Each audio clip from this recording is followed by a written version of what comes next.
Holy City Center Radio's episode 379, and I am your host, Christian Sanger. Today is Friday, June 6th, 2025. What's up, everyone? It is the weekend, or will be as soon as your Friday work day, if you are working, wraps up. I know, Charleston, not everybody has the same 9 to 5 type schedule in this town. So whenever your weekend is, and if it actually does fall on a weekend, I hope you enjoy it. If you need plans, holycitycenter.com/calendar is the place to go.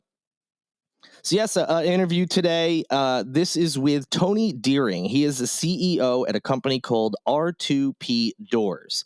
They are a leader in bulletproof safety for school environments, but also the government, which we'll talk about a little bit. And Tony's going to give you all the details. It's very interesting, his background, how this company came to be, what they're working on, what they've already built and have installed, and how protective they are. It's a very good interview, and I know when it comes to we're talking about bulletproof doors for schools, and we know why, because it has to do with mass shootings, of course, which unfortunately we see way too often in this country, and it often seems that not enough is being done to protect those that are most vulnerable amongst us, children, and all of us have been affected by, mass shootings in some scenario, whether you unfortunately may have found yourself involved in one, if you know someone that was, or if it's just simply, just seeing it on the news, it can affect you, even if you don't necessarily know anyone directly affected by it. And so people have a lot of feelings and opinions about this topic, as they should. And I know when we hear elected leaders, some of us kind of roll our eyes when they suggest anything that isn't, some sort of gun reform. And of course, you have the other side that will say, yeah, we get it, but you can't, Constitution, etc. And then there's quibbles about, well, the Constitution didn't say this. And the other side argues, well, so that's usually where the frustration lies, is like, this is what the real issue is, of course. But because people are unwilling to budge, even, again, I'm not saying the Second Amendment needs to be repealed or anything, but people unwilling to budge on, well, did the founding fathers really intend for this to mean like you can have a bunch of AR-15s if you want to, And so I get it that when you hear anything that's outside of gun reform, you can kind of roll your eyes and get mad, but that should be saved for the people in politics, the ones that can make those types of changes and refuse to for whatever reason. This is a company that is working within our system. What is going on in this country? What can and can't be done as it relates to this issue? Well, if there's not going to be any sort of gun reform, there's no reason to think that this problem is going to stop. And it's obviously not just schools. We see mass shootings in public, other public places, movie theaters, college campuses, as well as, grade schools and concerts. And you all are well aware of that. So if this is the world we're living in, what changes can be made to protect people if politicians aren't going to do anything? And that ranges. There's also schools obviously have their own safety protocols. They put things in place, and that's great. Some have police officers, or what are they called, SROs, who are on the school campus, and they're again working within what they can work with. And this is a company that's doing something similar. They've created this technology where these bulletproof doors I'm not going to, spoil the interview, but they could stand up to quite a lot, as you'll hear. And this is something that could, once they're installed in places, could save lives. And so I think it's important to know about that technology, know that there are people and companies that are trying to find solutions that will work here in this country. And even, and also in addition, we didn't really talk about this in the interview, but having doors that can stand up, to, certain types of weapons, that also can help. In addition to saving the lives initially right there, it gives time for police to get there which can, of course, also save lives. If a shooter's coming in and can't get into any rooms, that's great, but it also gives police time to get there. So, if there's somewhere, that someone's outside of a room or whatever, maybe their life is saved because police got there in time. So it's, that second level to that safety as well. And again, we didn't really talk about that portion in the interview. So, like I said, glad to see that there's a company working to do something about the gun violence problem in this country, specifically as it relates to schools. Although, as you'll hear, it also has a role in, government officials are interested in this kind of technology too, especially after January 6th. So enough of me rambling and talking about gun violence, because I, like many, have very strong opinions about this topic. But this interview doesn't get into the politics. That's the other thing I wanted to say. We're not going to have a back and forth about gun reform or anything like that. It's strictly just about the company and how it could help protect children, teachers, and other folks in this country as well. So without any further delay, let's get into the interview. And joining me now, as promised, is Tony Deering, the CEO at R2P Doors. We're going to learn all about that company. Tony, thank you so much for joining me today. I'm excited to talk with you and learn more about the company. Christian, thank you so much. Thank you. Oh, you're quite welcome. And before we get into the company itself, I like to, every guest I have, I start out with them, just giving the listeners a little bit of info about themselves. So your background, where you're from, what brought you to the Charleston area, whatever, you want to share with folks, just so they have a little bit better of an idea of who you are. Wonderful. Thank you so much. Well, you can probably tell from my funny twang that I'm not a heritage Charlestonian. I had a feeling. I actually grew up in the UK. I was an army brat. And at the age of 16, my family left Great Britain and traveled out to South Africa. And I lived in South Africa for 23 years, served as an officer in the military in South Africa, and then later on started a steel and engineering business. In 2006, I traveled to the Charleston area for the first time with the intent in establishing a small business that would assist in a very critical need, which was the development and build of mine-resistant vehicles to protect the men and women in uniform in both Iraq and Afghanistan. And the pioneering company was right here in Charleston, a company by the name of Force Protection. Oh, sure. Yep. I didn't know a single person in the Charleston area, or in fact in the US. I didn't have a driver's license, no bank account, social security number, but I did realize that there was a very dire need, given that 70% of all fatalities in theater were coming from IEDs. And we'd used that array of vehicles for many years in South Africa, the concept of a V-shaped hole that would deflect the forces of a blast away from the occupants, and got heavily involved with force protection, and then later on many of the primary defense contractors. And that company that I founded and built here in the Charleston area was Pegasus Steel. So that's a little bit of background. I'm married to Renee, really a teenage sweetheart. We met almost 40 years ago now, in 1986. Amazing. And we have 3 children and 3 grandchildren, and we live on Daniel Island, and I absolutely love living in Charleston. It's fantastic. Oh, that's awesome. Thanks for sharing that background with us. And as we start talking here about R2P, I can already tell that there's some tie-ins with your background, based on the work you did with military and everything. So tell me about the company and what your role as CEO entails. Yeah. So the company was actually founded 12 years ago when I was running as CEO Pegasus Steel. And it was driven by the impact that I felt directly after the Sandy Hook school shooting, which was such a tragic event, just before everybody's Christmas. And a few months after Sandy Hook, I listened to an interview where several of the parents that had lost children at Sandy Hook were being interviewed on a national news network. And for me, there was just a common theme from all groups of parents that were on that broadcast. And it was, if only there was a barrier, a shield, a door that would have stopped Adam Lanza gaining access to our children, my son or daughter would still be here now today. And at the time, I was doing a lot of work in the special operations community, providing ultra lightweight ballistic solutions for discrete missions and mission packages.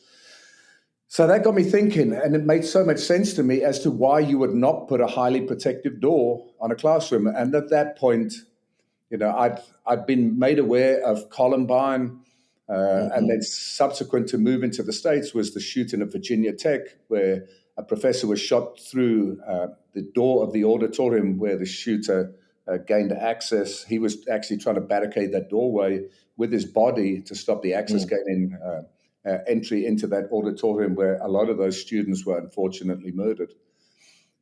It made so much sense to me, and I started to do research, and I wondered why you would not put a protective door, a bulletproof door, on a classroom. And it became apparent to me in short order why you wouldn't. It's because of the 6 or 7 heritage companies that made these doors. There'd been no technological advancement in decades, and the doors all weighed more than 500 pounds. Wow.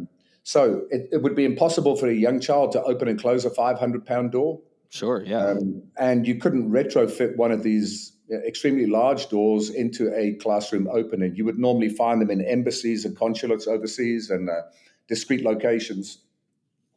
So that really started a journey in the formation of R2P, because I believed that if we could build a door that looked just like a classroom door that could be retrofit into any classroom in the country, that was significantly lighter, and could stop high velocity assault rifle rounds, then there may be an opportunity for us to provide this solution to protect the lives of students and faculty in the tragic events that we've seen unfold over the years. And more recently, be it Parkland or Uvalde or the shootings last year in Tennessee, these tragic events all too often occurring. And unfortunately, the students and the teachers, the faculty members, are left to their own devices in that critical 10-minute window that we need for law enforcement to arrive at the scene and hopefully mitigate the threat. So it's really been a 12-year journey for us to get to the point where we now have a product that is truly one of a kind. It's an ultra lightweight door that can be fit into classrooms, looks just like a classroom door. It has a window, but you could shoot it 100 times with an AR-15 or a high-velocity semi-automatic rifle. You couldn't get a bullet to go through. It's Wow. light enough to be open and closed with ease by 5- and 6-year-old children. It's been tested and validated by the US federal government. And more recently, we've actually been through successful fire testing. So it's not only a bulletproof door, but it's a fire-rated door as well. Oh, wow. Well, you've traveled a lot, and not being native to America, like you said, I was made aware of all these things. Yeah, unfortunately, as you've obviously become more than aware, I'm sure, gun violence in America is a pretty uniquely American issue, and especially things like mass shootings, and it's. There's a lot of people who have different opinions on it. Of course, there's a whole political side to it, but this is one of those companies where it sounds like, hey, I don't know what, the political side, guns and all that, what's going to happen there, but we're going to create a solution given what our environment is currently, instead of, wringing your hands and, oh, we just need to change this or do that. This is the environment we're in. This is what we're going to create. And it sounds like you guys have done that, and, could end up protecting who knows how many people if they are able to have this brought to their schools. So, I guess first, the technology that makes these doors bulletproof and also lightweight, is there much else you can tell us about that without getting into proprietary stuff, or how did you guys create this whole, I'm assuming, a lot of testing and trial and error? Yeah, so if we could just take a step back, Sure. you mentioned there that this level of gun violence is something that's unique. Uh, in South Africa, we experienced extremely high levels of violent crime and gun crime. Mm. And you would struggle to find somebody that had lived in South Africa that hasn't been exposed directly, or knows a family member or friend that hasn't either been murdered, been involved in a hijacking, some form Oh, of wow. armed Okay. assault. And that was my primary motivation for coming to the States, was we experienced that firsthand in 2005 when my wife and my young son, who was barely 3 years of age at the time, were held up in an armed robbery Oh, wow. in a child's animal park in South Africa. And that was really the turning point for us and Wow. my motivation to leave, leave our home there behind so I could move to a country that would afford us a safer environment for Renee, my wife, and I to bring up the children. I'm glad that that ended with them being safe and everything. And that's true. I guess I forget. There's obviously gun violence in other places. I guess with us here, it just seems with the schools and the mass shooting aspect, it just feels like why don't I hear about this other places? And so it just I guess that's that bias of living here and just seeing it escalate as I've gotten older. But in any event, this is where we are, and you've created this technology. And again, is there anything else you could tell us? Like, how did you create this technology that it's bulletproof, but it's not these heavy doors, like you said?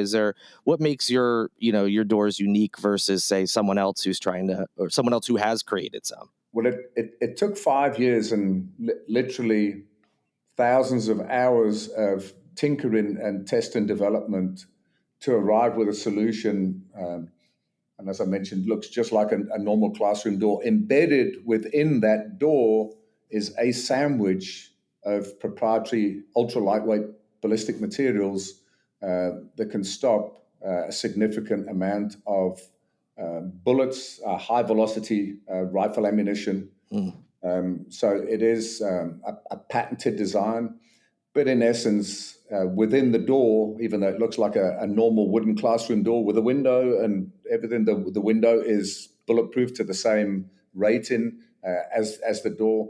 But there's a patented material that's embedded inside of that door, and that's the magic sauce. That's what actually stops the bullets. And obviously, that's the most important part of this product. But you mentioned also how it just looks like a door. It's not the main point here, of course, but it is important to not have something that looks like, I don't know, militarized or something, or makes kids feel like they're in a dungeon, or it just looks like. And I've been on the website and I've seen pictures. Yeah, it just looks like any other school door you've ever seen. So it doesn't have a feeling, like I said, of something kind of militarized or anything like that, which again, not the main point, but I think is important too. And it sounds like you guys probably thought so as well when you were developing it. Yeah. We've done a lot of work with the federal government over the last several years, really as a result of what happened on January the 6th, and Mm. providing this unique technology to ensure the safety of our elected officials in Washington, D.C., and their staff members. So there really is no reason why this same level of ballistic protection should not be afforded to the youngest and the most innocent of our community. Absolutely. And you've actually been able to get some of your doors installed in a myriad of places, including a school in Mount Pleasant, for instance. And as you said, you've provided some for the government as well. So it seems like people are very interested in the technology and are choosing your product because it seems to be, like you said, with all the the testing and certifications you've done, you've been able to actually get these rolled out to a few places. Very much so. We've actually been very reserved in our approach in talking to folks in the education sector because of the intensity of the work that we've been doing for the Mhm. federal government up in Washington, D.C.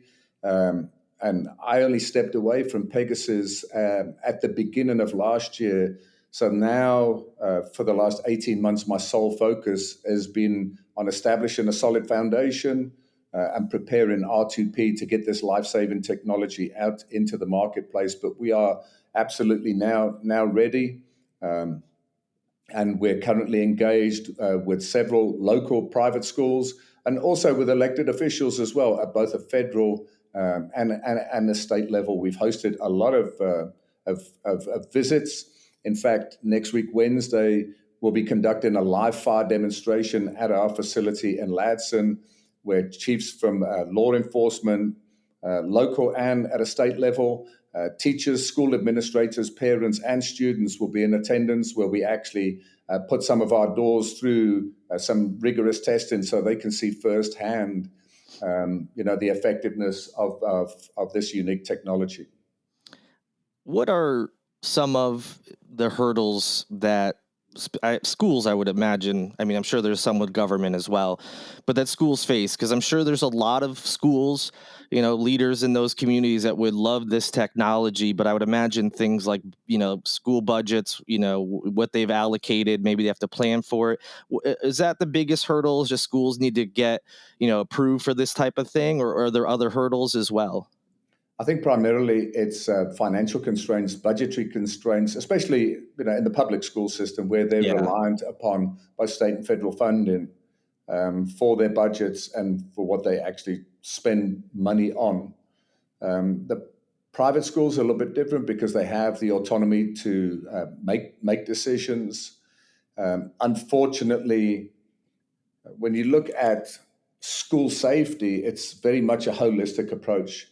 There's absolute importance in having some form of physical security presence, be it an SRO or a member of law enforcement on site. I think that there's a lot of value in that. There's value in having camera systems and access control measures, conducting training. But I will say that when you talk about a scenario that really is every student, every teacher, and every parent's worst nightmare, it's the Sandy Hook, the Mm. Parkland, the Uvalde, the Columbine, the Virginia Tech, where some evil minded individual arrives on campus uh, committed to indiscriminate mass murder. There is nothing more important than being able to create a safe haven within the classroom. Yeah, And absolutely.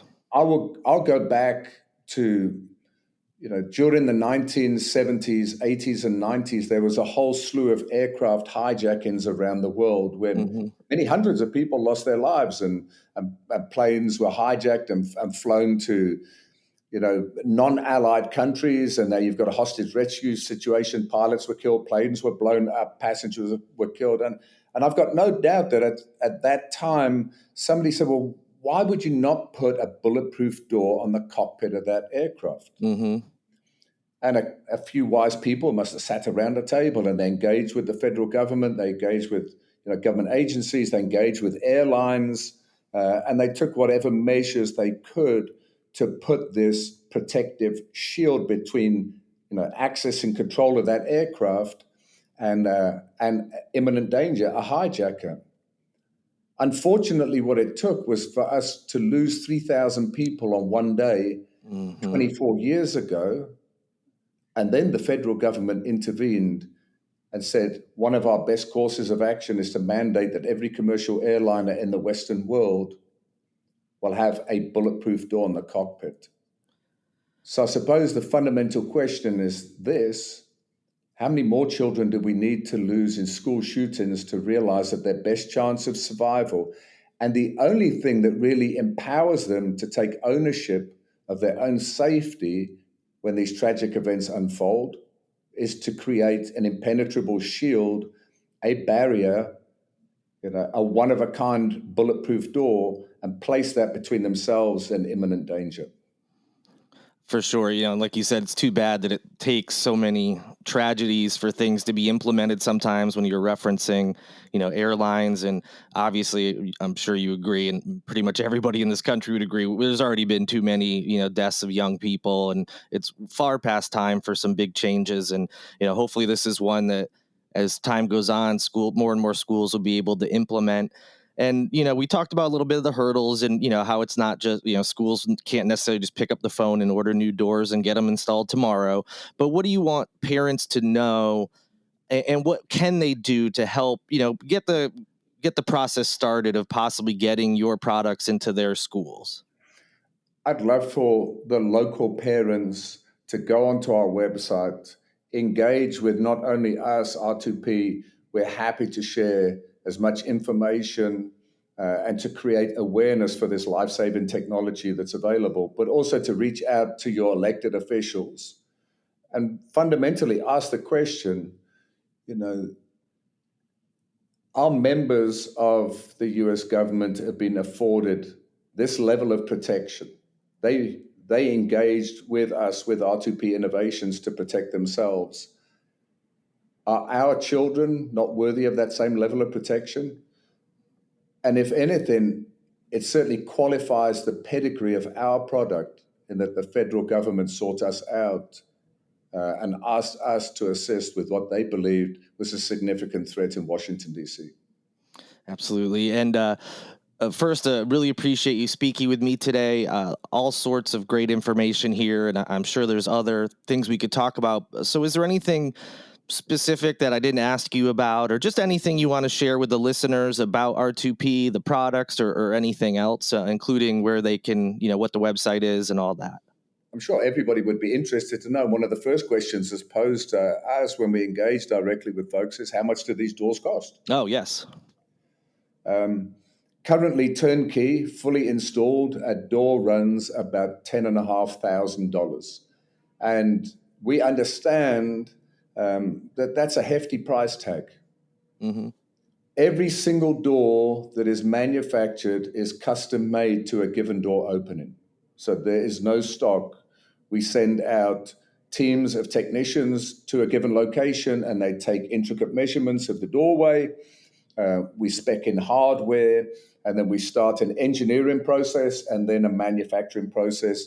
And from start to finish, it's between 4 and 6 months, depending upon the complexity of the doors that we're actually manufacturing. But what we aim to achieve is supplying doors that can stop any high velocity assault rifle round, but look just like the door, the non-protected standard classroom door that we are replacing. Something to think about. These doors will be in place for over 30 years. So if you took that price tag of $10,500 and divided that by 30 years, we're now talking at just north of $300 to give 20 to 30 school children the best chance of survival in the case of an armed assault per year. Now divide that by the number of children in that classroom, and then further divide that by the 170 school days per year, and you arrive at a number of $10 a day. It's $10 a day to give your child or teacher the best chance of survival in the case of a tragic armed assault unfolding on their campus. I appreciate you give me all this information. I think it's important for folks to know that these things exist, and I appreciate that you guys are working to protect, like we talked about, the most vulnerable amongst us, children, people just trying to, including teachers and things, just trying to live their day as normal. They're not doing anything dangerous, and they should be safe in schools, and our government employees should feel safe as well doing their work. So I appreciate the work you're doing, and I appreciate you taking the time to chat with me today. The website is r2pdoors.com. There'll be a link in the show notes, so people listening, you can just go ahead and click on over. Tony, it was great talking to you today. I really appreciate you taking the time. Likewise, Christian. I appreciate the opportunity to get the word out there, so thank you very much. And that'll do it for this edition of Holy City Center Radio. Thank you so much to Tony Deering for taking the time to talk about R2P doors. I hope it was informative. It certainly was for me, and I really appreciated him taking the time to educate me and maybe some of you as well about this technology, what's available. And I'm glad to hear that there are already some schools that have moved to have these installed. And as you heard, the biggest hurdle, especially with public schools, is going to be money. And there are ways that you can help start pushing the needle towards a school district, to actually start the process of getting the funds, planning this type of thing out. So if it's something you think your kid's school, could benefit from, now's the time to start talking to elected officials, people in the school district, figure out what needs to be done to get the ball rolling, to potentially offer up this level of protection if it's needed at your kid's school. So I hope you enjoyed the interview. Thank you so much for listening. Thank you to Lindsay Marie Collins with LMC Sound System for producing this and every episode of Holy City Center Radio. And thank you so much to Tyler Boone, whose music you hear in each and every show. I'll be back with you next week. I'm already looking forward to it. But until then, good night and good luck.